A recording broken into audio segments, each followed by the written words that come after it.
आज का JEE mains paper better रहा।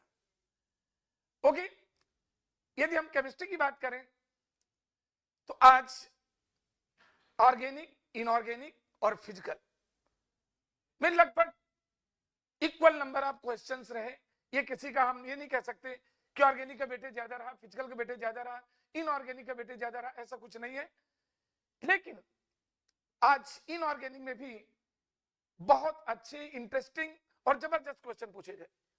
Maximum question D and F और पी ब्लॉक से थे।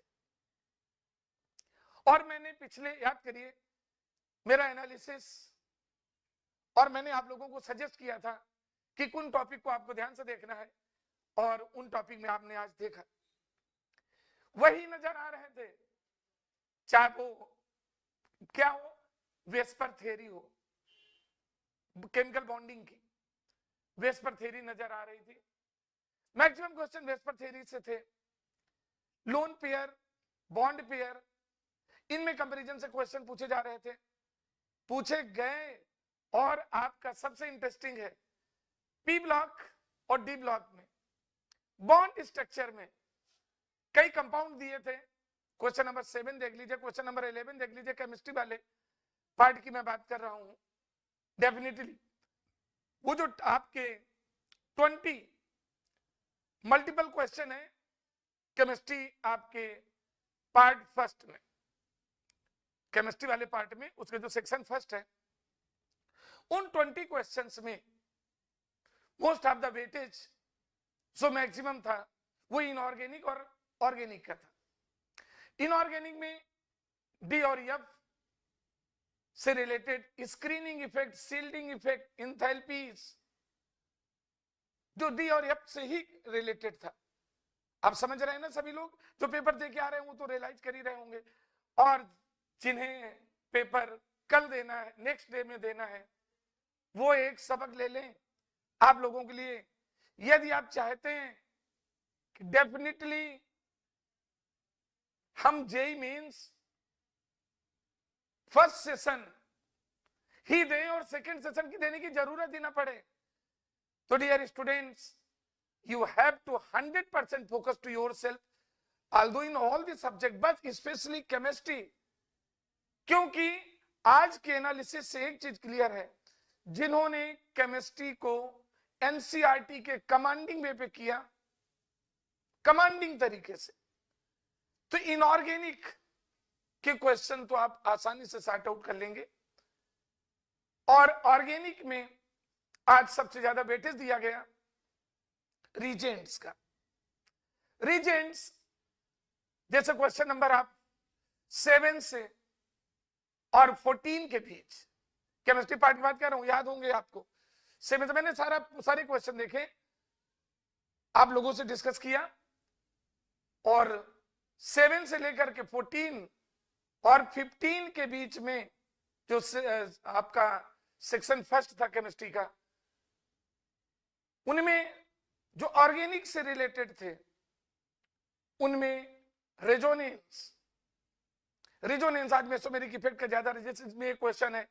11 क्वेश्चन था कि लोन पेयर और पाई बॉन्ड, इनके बीच डिलोकलाइजेशन होता है, तो उसका ऑप्शन में दिया था हाइपर कंजुगेशन है, रेजोनेंस है, इंडक्टिव इफेक्ट है, और एक लास्ट में था इंडक्टिव इफेक्ट में इलेक्ट्रोमेरिक इफेक्ट में भी एनी हाउ, तो उसमें रेजोनेंस था, पहला ऑप्शन ही करेक्ट था। ठीक है, तो हाँ ये जरूर है, जो बेंजीन रिंग के स्ट्रक्चर से रिलेटेड क्वेश्चन थे उनमें आपको थोड़ा डेप्थ तक जाना था। केवल एनसीईआरटी से काम होने वाला कुछ नहीं, ऑर्गेनिक में केवल एनसीईआरटी से काम होने वाला नहीं था, उसमें आपको कंसेप्चुअली डेप्थ में जाना था, थोड़ा लेवल हायर करना था। आज एलाइलिक, एक्राइलिक, ठीक है ना, और विनाइलिक, इससे भी रिलेटेड क्वेश्चन थे। आपने देखा एक बेंजीन रिंग थी और एक तरफ CH3 CH2 था और नीचे CH double bond O, benzene ring O CH2 CH3, और नीचे उसके ortho position, sorry para position में लगी थी CH2 CH3। ओके, मैं शाम को डिस्कस करूंगा सारे क्वेश्चन को लेकर के।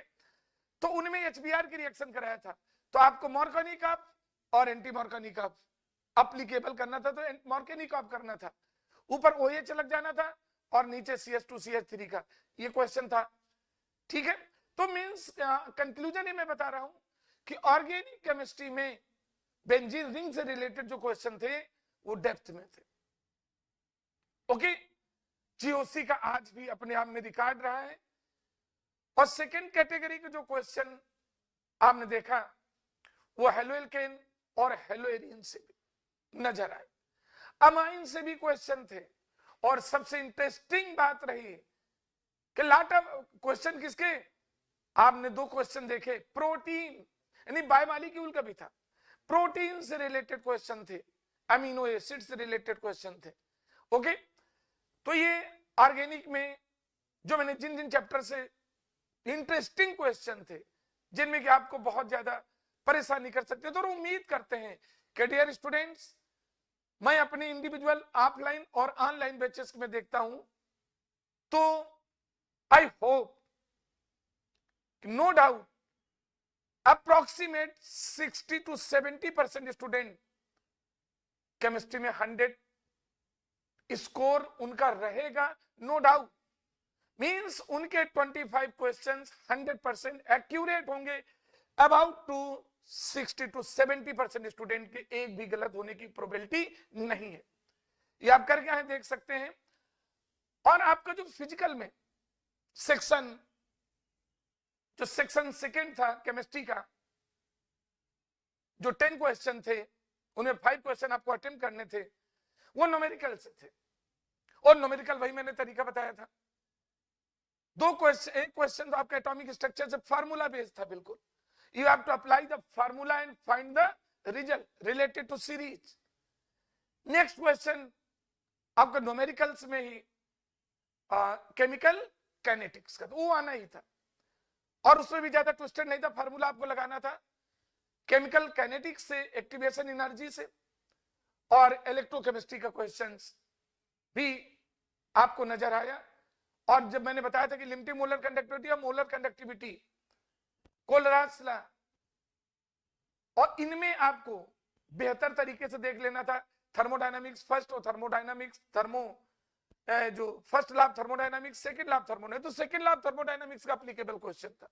ठीक है, ये आपका फिजिकल में एनालिसिस था। तुम उम्मीद करते हैं कि जो 10 क्वेश्चन थे लास्ट के सेक्शन में, मींस क्वेश्चन 21 to 30 के बीच में, आई होप एक्यूरेट आप कर लिए होंगे।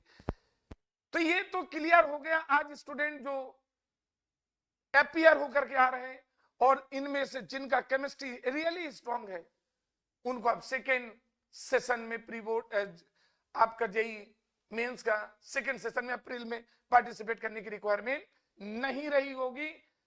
और ऐसा उम्मीद भी नहीं किया जाता है। आपको आज फिजिक्स में भी केवल फार्मूला बेस्ड क्वेश्चन थे on account of the analysis of the student, केवल फिजिक्स के पेपर में था formula based, apply the formula find the result. और मैथमेटिक्स कल के कंपैरिजन में आज बेटर थे, मैथ का रिस्पांस बच्चों में कल के कंपैरिजन में आज बेहतर देखने को आया। लेकिन केमिस्ट्री ने सबका नैया पार लगा दी, टाइम को शॉर्ट बचा करके स्टूडेंट ने एक्यूरेसी किया। मैक्सिमम आज की रिपोर्ट में स्टूडेंट ने जो 30 क्वेश्चंस में 20 मल्टीपल क्वेश्चन एक्यूरेट किए हैं। और किसी स्टूडेंट का की नजर आ रहा है कि वो लास्ट के 10 क्वेश्चन में जो 5 क्वेश्चन अटेम्प्ट किए हैं, अभी तक हमें कुछ स्टूडेंट ने बताया कि जिनमें एक क्वेश्चन उनका गलत है, अदरवाइज कोई क्वेश्चन गलत नहीं है। ठीक है, तो अब हमारे जो लाइव क्लास में आकर के, ऑफलाइन वाले तो सभी समझ रहे हैं क्या क्या पढ़ा था, सारे नजर आए। आप मॉक टेस्ट में देखिए कुछ सेम क्वेश्चन मिल रहे, इवन दो वैल्यू तक चेंज नहीं है। और इनऑर्गेनिक में जैसे मैंने पहले बता रखा था कि ध्यान रखिएगा, शील्डिंग इफेक्ट और screening effect, left to right move करने पर what will happen to the value of Zeff, what will happen the value of the shielding effect और we can say screening effect. Okay, और ये जो trend से related question थे, अक्सर मैंने बोला कि चाहे ऑक्सीडाइजिंग प्रॉपर्टीज हो, रिड्यूसिंग प्रॉपर्टीज हो, मेल्टिंग बॉइलिंग पॉइंट हो, एटॉमिक आयनिक रेडियस हो, और आज इंटरेस्टिंग क्वेश्चन आपके नजर आ गए इलेक्ट्रॉन गेन एंथैल्पी और आयोनाइजेशन इंथैल्पी से रिलेटेड। और मैं चैलेंज के साथ कहता हूं, ये जो मैंने टॉपिक डिस्कस किया आज, उसी कैटेगरी के क्वेश्चंस आज के सेकंड शिफ्ट में भी होंगे। ये फर्स्ट शिफ्ट किया और आज इस 29 के पेपर में ये सर्टिफाइड हो गया कि जिन स्टूडेंट की केमिस्ट्री स्ट्रांग है, they have lighting to themselves in this JEE first session examination। और डियर स्टूडेंट, यही अप्रोच, अब आप जुड़ जाइए एडवांस की तैयारी में, जो आज पेपर दे चुके हैं एडवांस में। अब आपको सेकंड को देने की जरूरत नहीं पड़ेगी, सेकंड सेशन जेईई मेंस का। एडवांस की प्रिपरेशन में जुटिए और एडवांस में भी आपका केमिस्ट्री ही एक गेम चेंजर साबित होगा। Ultimately you have to highly focus to yourself. और मैं कुछ टिप्स देना चाहता हूं कमिंग डेज में जो जेईई मेंस में बैठने जा रहे हैं स्टूडेंट्स। डियर स्टूडेंट, पर्टिकुलरली यदि फोकस करें केमिस्ट्री में, तो केमिस्ट्री में ध्यान रखना, इनऑर्गेनिक केमिस्ट्री में आप बराबर बैठे जा रहा है, ये नहीं कह सकते ऑर्गेनिक इनऑर्गेनिक और अलग अलग आ रहा है। हाँ, 20 क्वेश्चंस में ऑर्गेनिक और इनऑर्गेनिक की प्रोबेबिलिटी ज्यादा रहती है। मल्टीपल क्वेश्चन में, एमसीक्यू में 1 to 20 सेक्शन फर्स्ट में, उनमें फिजिकल में फिर मैं बता रहा हूं आपको एटॉमिक स्ट्रक्चर के सारे फार्मूलाज बहुत अच्छी तरह से तैयार कर लेना है। केमिकल बॉन्डिंग में वेस्पर थ्योरी और हाइब्रिडाइजेशन और बॉन्ड स्ट्रक्चर। इस बार बॉन्ड स्ट्रक्चर का वेटेज दिया गया। अक्सर मैं बहुत ज्यादा वेटेज देता हूं बॉन्ड स्ट्रक्चर को लेके, तो बॉन्ड स्ट्रक्चर से रिलेटेड क्वेश्चन उसी में स्टार्ट करने को आया कि इसके ओजोन का जैसे क्वेश्चन दिया था कि उसके सेंटर एटम पर how many lone pair are present there, तो उसका बॉन्ड स्ट्रक्चर नहीं बना पाते तो आप नहीं बना पाएंगे। तो इट मींस बॉन्ड स्ट्रक्चर और रिजोनेंस, बहुत ज्यादा फोकस करना है रिजोनेंस पर, डिफरेंट टाइप्स के एग्जांपल लेकर, और वेस्पर थ्योरी, हाइब्रिडाइजेशन, ओके, में ज्यादा, और हाइड्रोजन बॉन्डिंग ये लेकर के चलना है। केमिकल बॉन्डिंग से थर्मोडायनामिक्स में एंथैल्पी से related question, first law, second law is बेलेज entropy and Gibbs free energy change, इसको इग्नोर बिल्कुल ना करिएगा, ओके। और आप इक्विलिब्रियम में जो न्यूमेरिकल आज नजर आए, इक्विलिब्रियम में मल्टीपल में क्वेश्चन कम थे लेकिन वो न्यूमेरिकल क्वेश्चन थे, और न्यूमेरिकल में आयोनाइजेशन से रिलेटेड क्वेश्चन थे। पोस्ट वाल डाइल्यूशन ला आज 11th और 12th दोनों का वेटेज देखने को मिला। और डियर स्टूडेंट, आज के इसमें एक इंटरेस्टिंग चीज थी कि 12th से रिलेटेड क्वेश्चन की प्रोबेबिलिटी ज्यादा थी कंपैरिजन टू 11th, ओके। तो इक्विलिब्रियम में आपको मैंने साफ बताया, pH value, hydrogen ion concentration, hydroxyl ion concentration और पीएच रेंज, और इनसे आप डिग्री ऑफ डिसोसिएशन, ये आपको बहुत अच्छी तरह से कर लेना है। इनमें लापरवाही न करिए। इक्विलिब्रियम में क्यूपी, क्यूसी और केसी, इनमें फाइंड करने के लिए कैलकुलेशन में विशेष ध्यान देना, जल्दबाजी बिल्कुल न करिएगा। और आपका रेडॉक्स में आपको देखिए यहां तक पहुंच गया कि ऑक्सीडाइजिंग एजेंट कौन है, इसमें रिड्यूसिंग एजेंट कौन है, और कौन ऐसा है जो दोनों कवर कर रहा है, दोनों कवर कर, इससे रिलेटेड क्वेश्चन जरूर नजर आ जाएगा। तो ये कॉन्सेप्ट पर जाइएगा कि कौन ऑक्सीडाइजिंग और रिड्यूसिंग दोनों कैसे करते हैं। ऑक्सीडेशन नंबर से आप डिसाइड करिए। एक्सेप्शनल के ऑक्सीडेशन नंबर जो फ्रैक्शन में होती है उनको एक बार दोबारा देख लेना। जीओसी में डियर स्टूडेंट आज के पेपर में सब क्लियर हो गया, क्योंकि रीजन पे फोकस किया गया है, तो सब आपको कह रहे हैं इलेक्ट्रोफाइल, न्यूक्लियोफाइल और hyper conjugation, mesomeric effect, inductive effect, electromeric effect, इस पर आपको बेहद फोकस करना है। डी एंड एफ में आपको ट्रेंड्स वाले देखना है खासकर, और इनमें कलर्ड और कलरलेस, कलर ओरिजिनेशन का concept, paired electron, unpaired electron, T2G और EG दोनों में डी एंड एफ से भी रिलेटेड, और डी एफ की क्वेश्चन की प्रोबेबिलिटी ज्यादा रही। और एक इंटरेस्टिंग चीज देखा आपने, जो डी और एफ और कोऑर्डिनेशन दोनों से को रिलेटेड क्वेश्चन आज पूछे गए, और आपको इसी को ध्यान में रख के करना है। उसमें आपको वीबीटी बहुत अच्छी तरह से देख लेना है।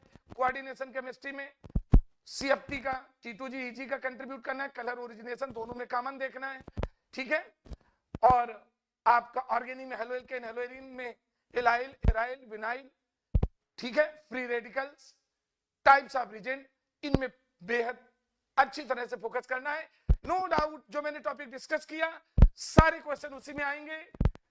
एनसीईआरटी को इग्नोर ना करिएगा, एनसीईआरटी को एक तरफ टॉपिक देखना है, ऑर्गेनिक को डेप्थ में देख के जाएंगे, न्यूमेरिकल का कंपैरिजन जैसा मैंने कहा वैसे ही करना है, ठीक है। बाकी सेकंड शिफ्ट के पेपर के सॉल्यूशन के साथ शाम को हम मिलेंगे YouTube लाइव क्लास में। Thank you, have a nice day.